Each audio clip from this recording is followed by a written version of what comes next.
Sir यहाँ पे एक सेकंड थोड़ा सा पीछे आ जाओ।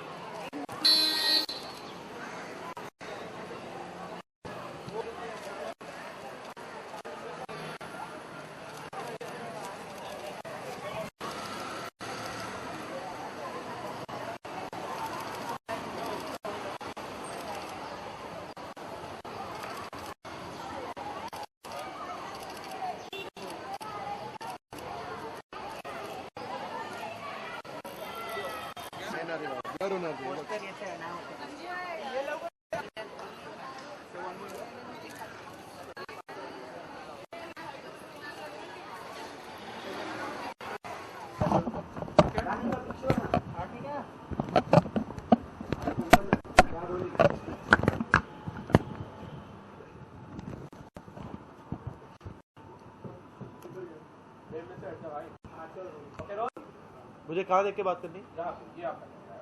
ठीक है।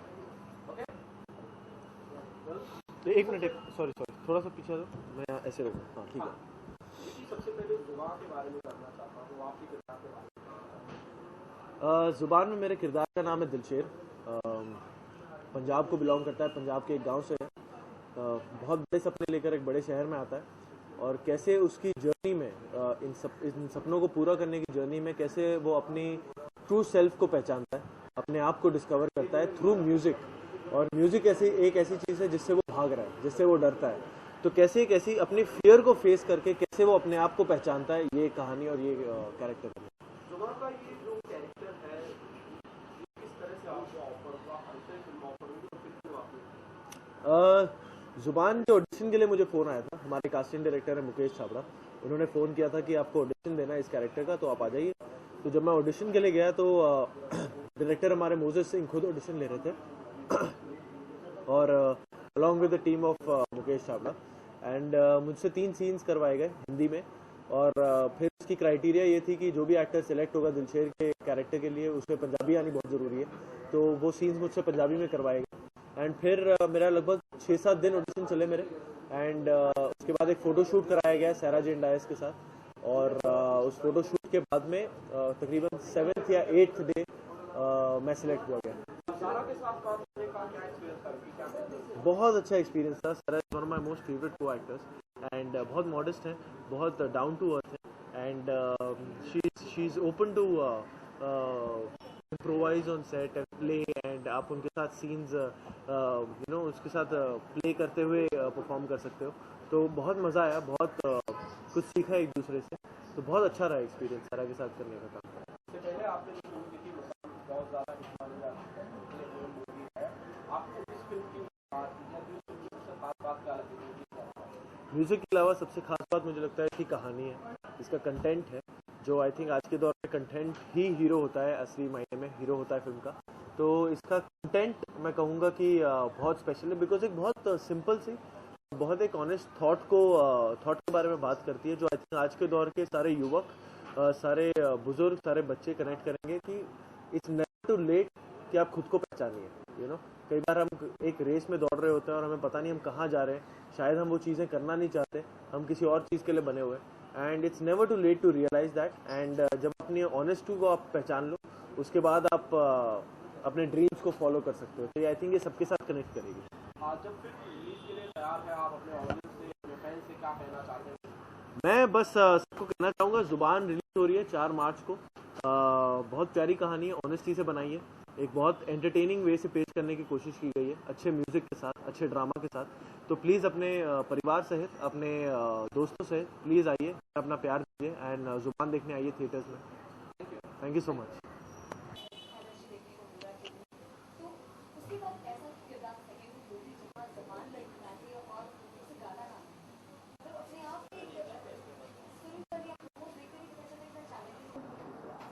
रोल सबसे पहले विकी और सारा, आप दोनों अपने कैरेक्टर्स के बारे में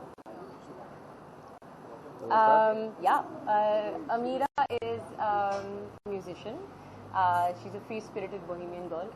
और अमीरा इस फिल्म की म्यूज़िक है। अमीरा आई थिंक इस फिल्म की सनशाइन भी है। और अमीरा की ज़िंदगी में म्यूज़िक ही सब कुछ है। and I think that her relationship with Dilsher is really interesting because Ameera comes from a completely different part of the world and Dilsher comes from a different part of the world, and how their relationship builds through music. It's really nice to see. Vicky, it's your job. What would you like to say about your role?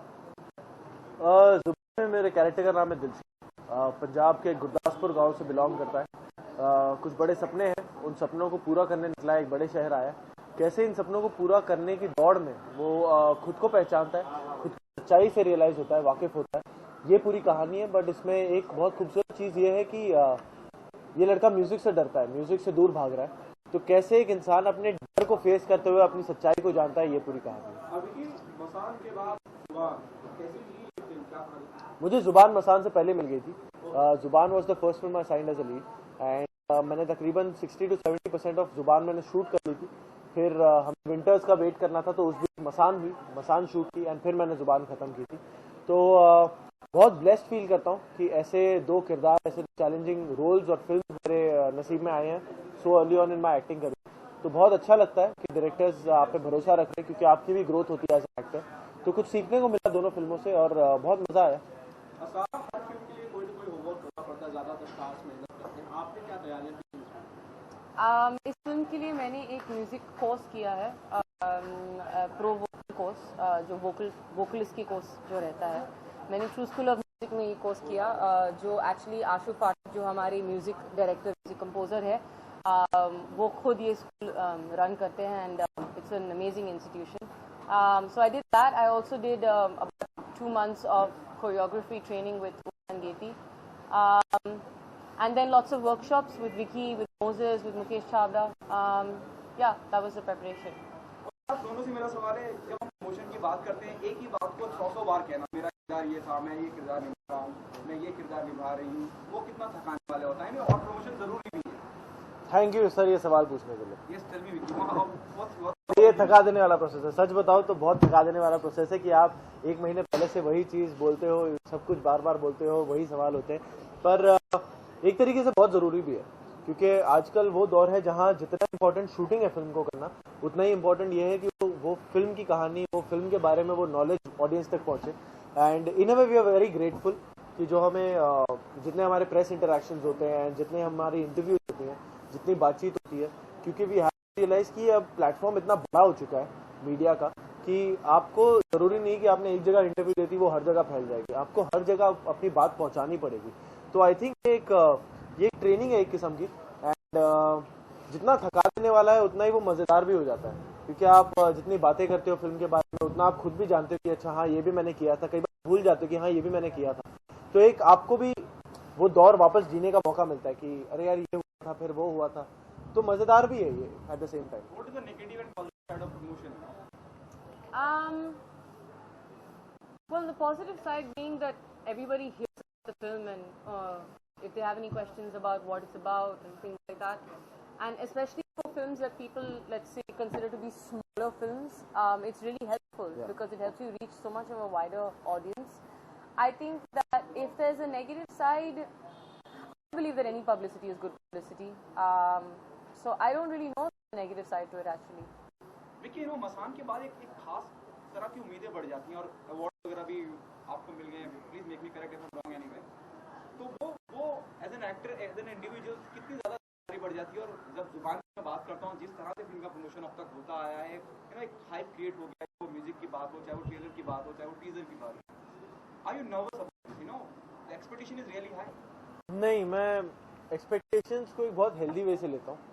अगर मुझ पे वो responsibility है कि यार इस लड़के ने मसान में बहुत अच्छा किया था, तो ही बेटर परफॉर्म इन जुबान एज वेल, वो एक अच्छा प्रेशर है, ताकि क्योंकि वो मुझे पुश करेगा कि मैं अपना बेस्ट दूँ हर प्रोजेक्ट में, तो वो एक तरीके से मोटिवेट करेगा। एंड दूसरी बात जहाँ तक कि ये है कि मैं उस फियर में जीऊँ, उस प्रेशर के या उस एक्सपेक्टेशन के, वो मैं नहीं करता, क्योंकि मैं सच्चाई जानता हूँ कि मैंने शुरुआत की।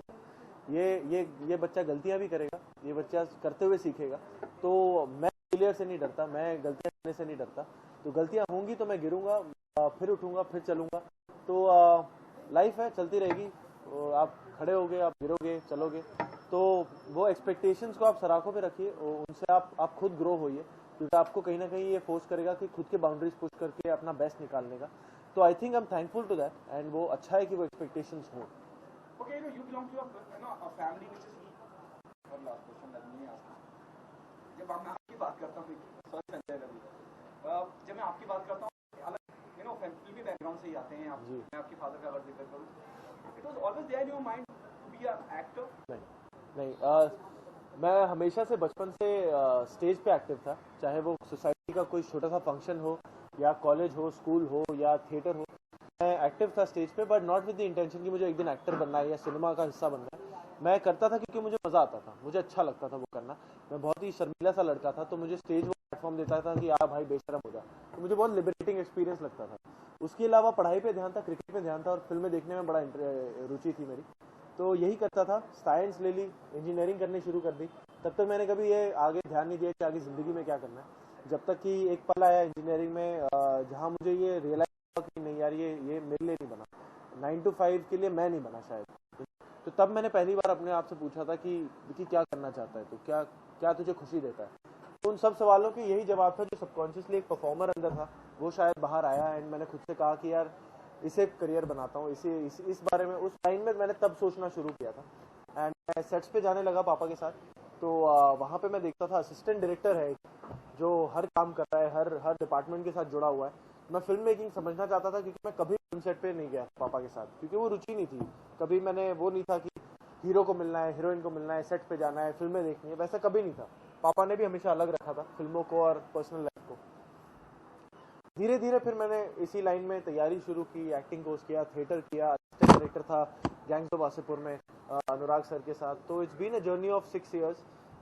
हर जगह से, हर प्लेटफॉर्म से कुछ सीखा है. एंड इवेंचुअली जुबान के ऑडिशन हुआ, मसान का ऑडिशन हुआ, फिल्में मिली. तो ये एक जर्नी रही है. Okay, Sarah, the last one, as Sanjay जुबान का on your part, her film का हर एक्टर चलना बहुत जरूरी होता है, कमर्शियली बहुत जरूरी होता है, क्रिटिकली भी बहुत जरूरी होता है. आप इस फिल्म का कमर्शियली क्रिटिकली चलना कितना इम्पोर्टेंट है? I think both are important. Always. I don't think it's for film to film thing.